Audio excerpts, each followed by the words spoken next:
Hi, Jeff from Hybrid Automotive. I want to show you today how to upgrade your ProlongPro battery charger to be compatible with the new Thunderbolt system.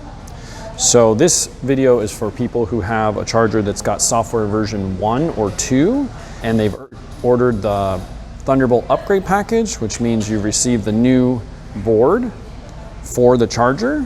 This process is fairly involved. It's going to require removing the entire board on the back of the unit. It's not hard, but it's just a little tight to get access up in there to remove the small nuts that are holding that circuit board on.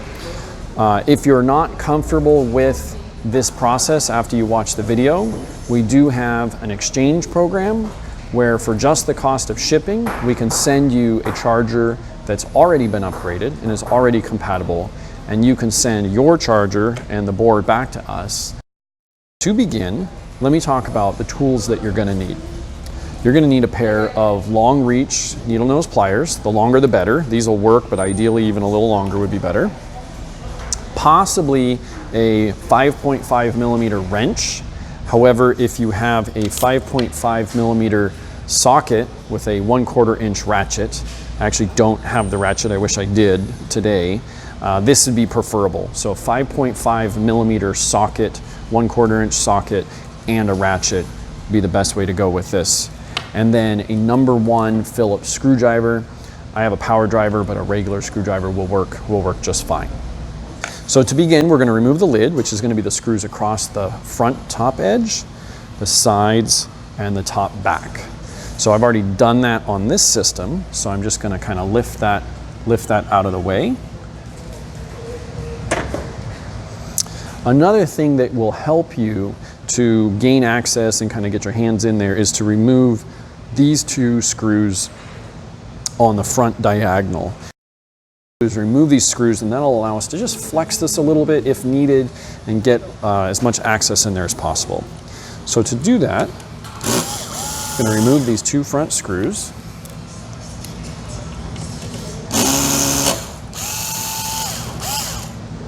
This will give us the flexibility just to move this, get another 1/2 inch, 3/4 inch of access, makes the process a little bit easier. So as you'll see on the new board, this includes the 3 buttons and the 2 LEDs as well as a screen. So these are the 2 LEDs, the 3 buttons here, and the LCD. So we're going to be replacing this front, we call it the control board. And so to do that, the first thing we're going to do is remove, there's a ribbon cable. We're going to remove that ribbon cable that connects that control board to our relay board, our switching board.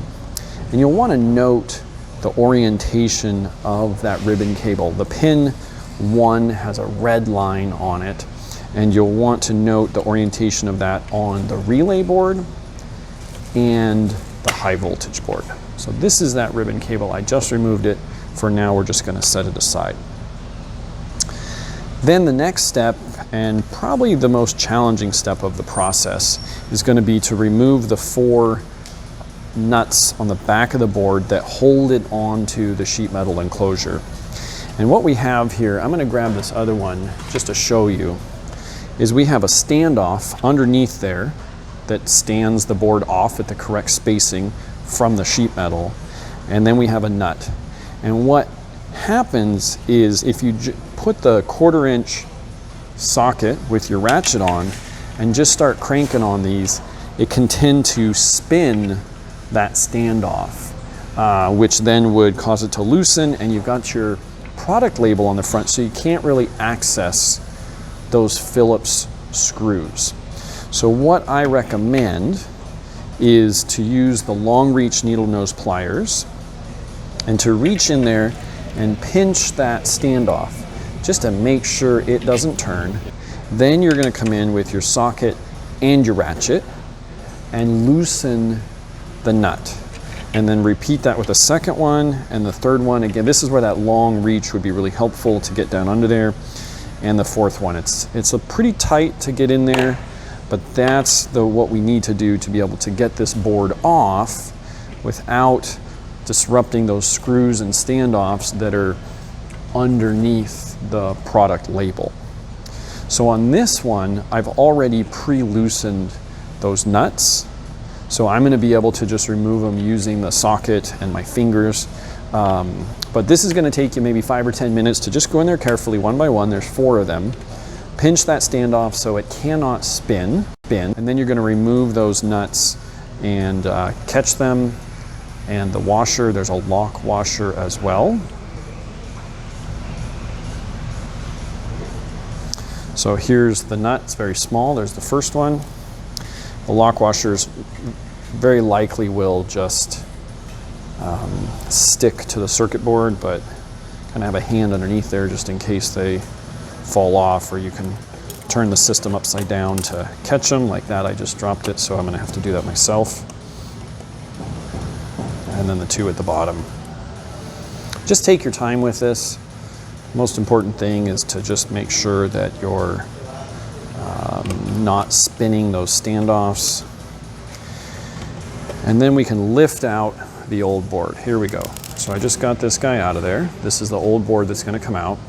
And once we've finished the upgrade and the new board is in and working and we don't have any problems, this can be discarded. We'll no longer have a use for it. We do not need it back. You'll not need it anymore after performing the upgrade. So I'm just going to set this to the side for now.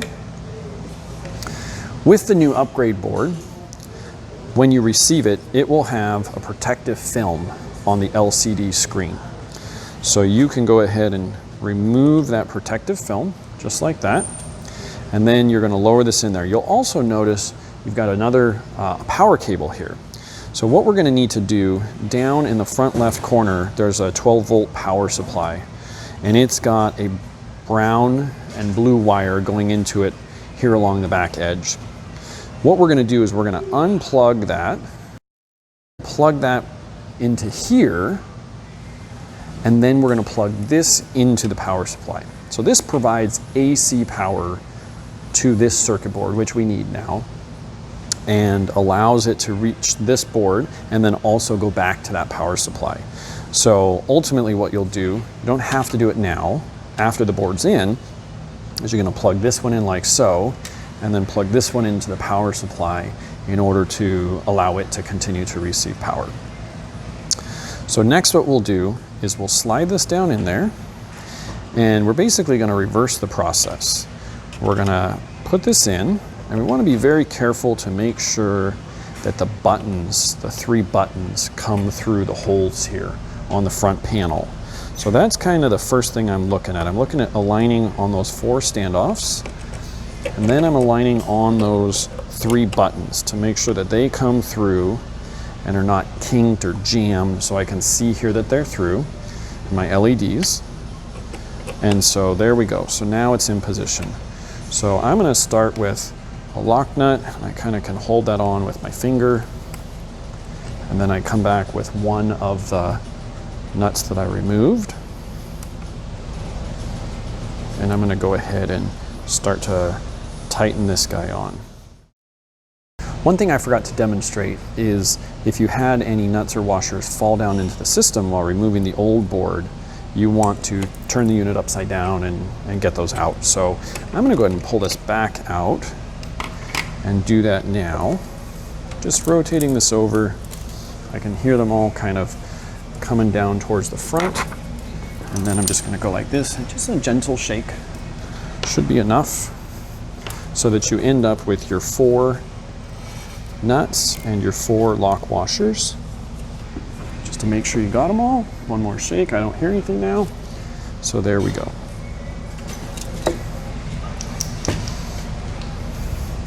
Now we're ready to go ahead and proceed with the installation. So to do that, I'm going to lower this guy in there. There we go. And I'm making sure that my buttons are aligned.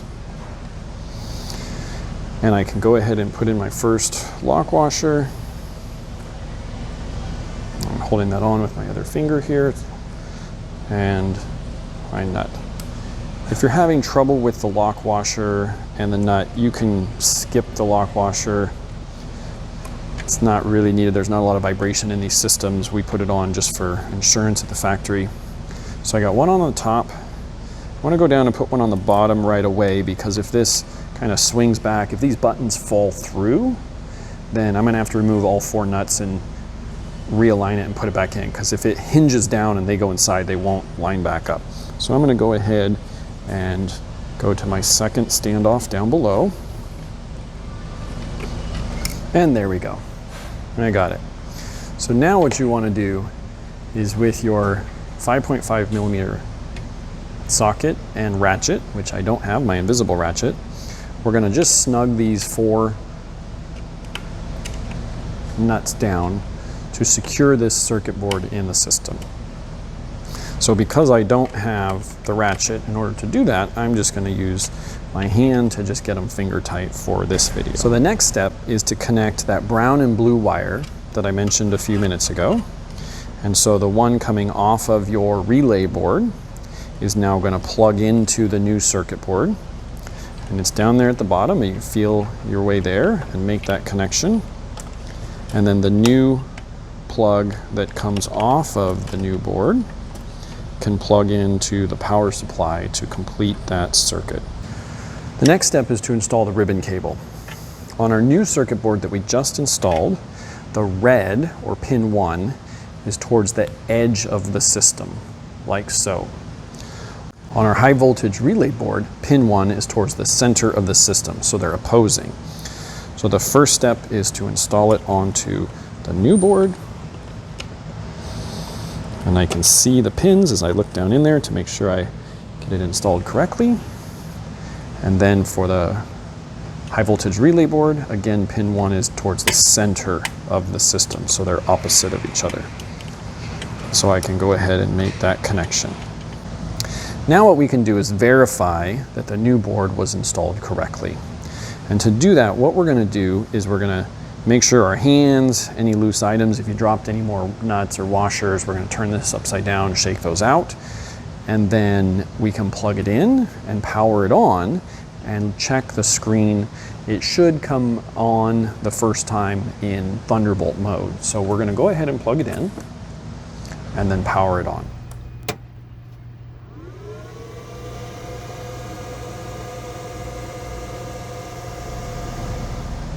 Once that's done and you've verified that the screen is displaying the correct information, you can go ahead and reinstall the front diagonal cover screws and the top cover screws, and you are finished. Again, if this process, if you get part of the way through and it's not working correctly, or you're having trouble, or you just don't feel like you want to try, we do have the upgrade program. For just the cost of shipping, you can send your unit back to us, and we will send you another unit that's already been upgraded and is ready to use. Thank you very much for watching.